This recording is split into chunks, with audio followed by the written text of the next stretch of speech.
な。奇襲攻撃にボーナスがついたり、新しいことが。シール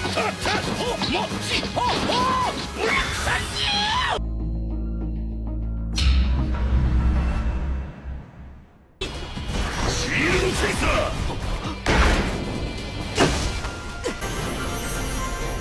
これは幻影。コリングアロー、スリーパングアロー、ミラーアロー、アローツイスター。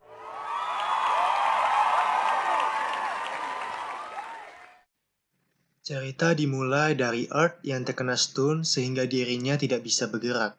Lalu tiba-tiba muncul musuh di hadapan Earth. Ternyata ia sedang melawan musuh yang sangat kuat di dalam dungeon.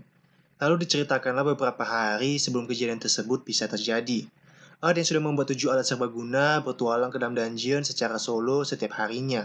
Tujuannya tentu saja dalam meningkatkan kemampuan, melepaskan perangkap, dan membuka kunci. Meski pada awalnya dia sering sekali mati, dan beberapa kali mendapatkan penalti kematian, setelah melewati hari-hari seperti itu, sekarang skill pencurinya sudah mencapai level 50. Sekarang dimungkinkan untuk berevolusi ke skill tingkat lanjut. Pencuri tingkat tinggi ada peningkatan dari pencuri, jadi yang bisa dilakukan juga kurang lebih sama. Kalau perampok bisa mengambil item dari monster, menambahkan bonus pada serangan kejutan, jadi ia bisa melakukan hal baru. Tapi poin XP yang dibutuhkan untuk evolusinya juga bertambah banyak. Akhirnya ia memilih perampok saja karena terdengar lebih menyenangkan. Tiba-tiba Art menerima panggilan dari Power Ranger Red. Scene berpindah di mana terlihat Power Rangers Black. Mereka berdua pun saling berkenalan dan saling bekerjasama dan membuka peti kota harta. Black dan Art terlihat sangat bersemangat soal melepaskan perangkap. Red berkata bahwa ia perkenalkan mereka karena ia merasa akan cocok. Tapi ia tidak sangka sampai seperti ini. Art pun berkata ada saja pertemuan seperti ini, tapi dirinya terus menjelajah dungeon secara solo. Makin sering ia melakukannya, tingkat keberhasilan melepaskan perangkap juga makin tinggi. Level skill perampoknya juga meningkat dengan lancar. Ia pun menyadari suatu hal, yaitu kebiasaan monster di sana, di mana sepertinya mereka memiliki kebiasaan berkumpul pada titik cahaya. Maka dari itu, saat ia coba pakai skill penglihatan jarak jauh yang juga punya penglihatan dalam gelap, ia bisa menurunkan tingkat pertarungan sangat drastis. Setelah menyadari itu, ia jadi bisa menghindari pertarungan yang tidak perlu. A juga bisa turun ke lantai yang lebih dalam lagi. Hari ini dia berhasil sampai ke tangga yang terhubung dengan lantai terdalam secara solo. Saat ia mengecek waktunya, ternyata tersisa kurang dari 5 menit. Ia bilang sedikit sekali, di bawah juga ada Leeds. Art pun memutuskan buat pergi sampai tempat yang bisa ia datangi saja. Art pun teringat perkataan Red yang berkata buat berhati-hati pada Leeds, di mana selain bisa memberinya status abnormal, ia juga bisa memanggil monster di sekitarnya yang pastinya akan membuat Art kesulitan. Art berkata bahwa itu benar-benar musuh alami seorang yang solo. Ia pun berpikir kalau sampai masuk ke pertarungan itu, semua bisa berakhir. Hingga akhirnya ia sampai ke sebuah tempat dengan penuh perangkap di mana-mana. Di tengah-tengah tersebut terdapat sebuah tangga, dan ia tidak punya waktu untuk melepas perangkap sebanyak itu. Akhirnya, ia memutuskan buat memakai skill sihir angin fly buat terbang masuk ke tangga tersebut. Tapi ternyata fly-nya tidak sampai ke tangga, tapi ia tetap akan mencoba sampai akhir.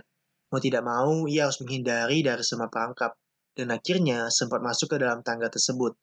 Art pun terbingung karena ia tidak diteleportasi keluar karena kehabisan waktu. Setelah ia mengecek waktunya, ternyata waktunya menjadi berhenti. Ia pun berpikir kenapa bisa terjadi padahal ia sedang di tengah menuju tangga. Art pun meminum potion untuk memulihkan HP-nya kembali. Art juga berpikir apakah ini hasil karena ia sudah mencapai lantai terbawah. Sekarang, ia sudah mencapai tempat yang belum pernah dijelajahi orang lain. Pada saat Art menuruni tangganya, tiba-tiba terdengar suara. Suara itu berkata bahwa akhirnya ada orang yang sampai tempat itu sendirian. Nama dia adalah Andre, seorang kesatria kekaisaran. Lebih tepatnya itu cerita masa lalunya. Ia menyuruh Art buat turun sembari menghabiskan waktu mendengarkan ceritanya. Dulu ia menerima tugas untuk menginvestigasi dan menyegel labirin para orang mati. Ia datang dengan membawa banyak bawahannya, tapi mereka semua kehilangan nyawanya pada perangkap dan monster di dalam sana. Dirinya yang tersisa terakhir melanjutkan perjalanannya di dalam labirin, dan sampai di ruangan terdalam agar pengorbanan mereka tidak sia-sia. Tapi, di sana tidak terdapat apapun, bahkan udara sekalipun tidak ada yang membuatnya mati, dan dijadikan skeleton naik untuk menjaga labirin. Art berkata bahwa orang yang datang untuk menjaga labirin malah menjadi penjaga labirin ini. Andre berkata bahwa saat turun dari tangga ini, ia ada di sana. Ia ingin Art datang buat membunuhnya. Ia berhasil bertahan agar hatinya tidak sampai ikut menjadi monster. Tapi batasnya sudah mendekat dan ia sudah lelah. Karena itu ia memohon buat dibebaskan. Tiba-tiba tangga perlahan menghilang, yang membuat Earth terjatuh dari lantai yang cukup tinggi. Lalu muncul Andre yang ternyata tubuhnya sudah diambil alih oleh monster.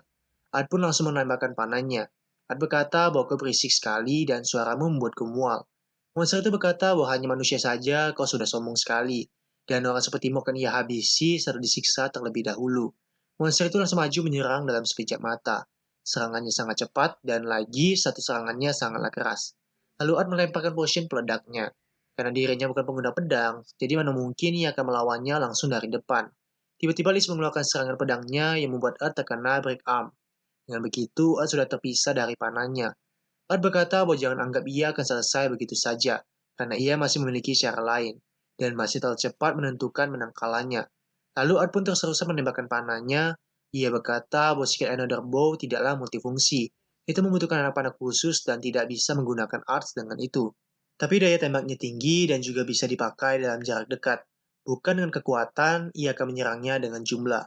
Melihat Art yang terus-terusan menghindar membuatnya menjadi kesal dan mengeluarkan skill shield charge-nya. Yang dimana membuat Art menjadi terkena stun dan tidak bisa bergerak sementara. Dia tidak sangka Art bisa membuatnya harus menggunakan arts itu.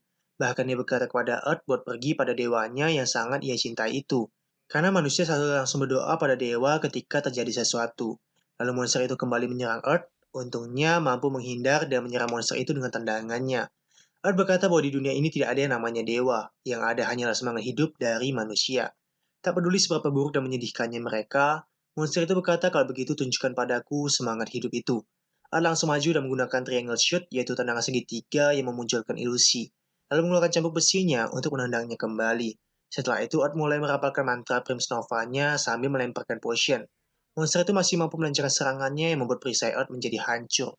Akhirnya sudah mulai muncul sebuah lingkaran di hadapan mereka berdua. Art pun berhasil mengeluarkan Elder Prims Nova yang dimana itu adalah Prims Nova dengan efek terkuat. Antara dia membatu atau jadi tidak bisa bergerak, Art meminta tolong muncul efek yang bisa membantunya membalikkan keadaan. Ternyata sepertinya serangan itu gagal. Tapi tiba-tiba muncul Fairy Queen di hadapan Art. Fairy Queen pun mengeluarkan serangan yang membuat monster itu menjadi membeku.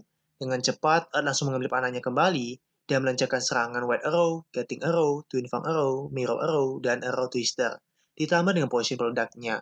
Akhirnya serangan combo itu berhasil mengalahkan monster itu. Lalu uji Andre kembali dan ia berkata bahwa Art telah menang. Itu semua terjadi karena Art berhasil mengalahkannya sebelum jiwanya hilang sepenuhnya. Maka dari itu meskipun sebentar, ia bisa ambil waktu untuk berterima kasih. Ia bahkan tak menyangka bahwa ia akan dilihat sebagai manusia dan bukan monster di akhir. Sejujurnya, ia juga tak menaruh banyak harapan pada diri Art yang datang solo. Lalu perlahan uji Andre mulai menghilang. Waktunya sudah mendekat, ia kembali berterima kasih karena Art telah mengalahkannya. Sebagai terima kasihnya, ia meminta Art buat membawa pedangnya. Memang agak usang, tapi kalau coba dijual sebagai barang antik, seharusnya bisa terjual cukup mahal. Art pun akan menerimanya tanpa sungkan. Andre berkata, jadi menurutmu dewa itu tidak ada. Tapi menurutnya dewa itu ada. Ia dijemput bukan sebagai monster, melainkan sebagai manusia. Bahkan juga ia dijemput oleh teman-temannya sendiri. Diberikan keberuntungan sebesar ini, ia hanya bisa berpikir dewa itu benar adanya. Andre pun berdoa agar Art selalu diberkahi oleh dewa dalam perjalanannya setelah ini. Lalu seketika Andre dan teman-temannya pun menghilang. Setelah itu pintu pun terbuka dan terdapat informasi penting yang baru saja masuk dari bagian operasional. Di mana baru saja salah satu dari bos rahasia dalam dungeon, tantangan orang mati, telah dikalahkan satu ekor. Berkat dikalahkannya monster tersebut, di kategori senjata sekarang akan ditambahkan pedang kesatria. Pedang kesatria berada di tingkat lebih atas dari pedang satu tangan, dan akan jadi senjata yang mengandalkan daya serang serta panjang dari bilanya. Jadi intinya untuk membuka jenis senjata baru, syaratnya adalah menyelesaikan dungeon. Salah satu dari bos rahasia itu maksudnya masih ada senjata lagi yang bisa ditambahkan nantinya. Art pun pergi keluar dengan membawa pedang itu. Sin berpindah ke tempat pandai besi, di mana Art tidak bisa memperbaiki tameng dan juga cambuknya yang hancur. Lalu membakar kedua senjatanya itu. Dan senjata yang rusak ia akan jadikan tameng baru. Panah perlengkapan kulitnya juga sudah menjadi usang dan perlu diperbaiki. Dengan begini, pertarungan sendiri harus beristirahat untuk sementara waktu. Di ending diperlihatkan seseorang yang berkata sudah saatnya kemunculanku. Ia sudah tidak sabar menanti ingin tahu apa rasa dari dirinya itu.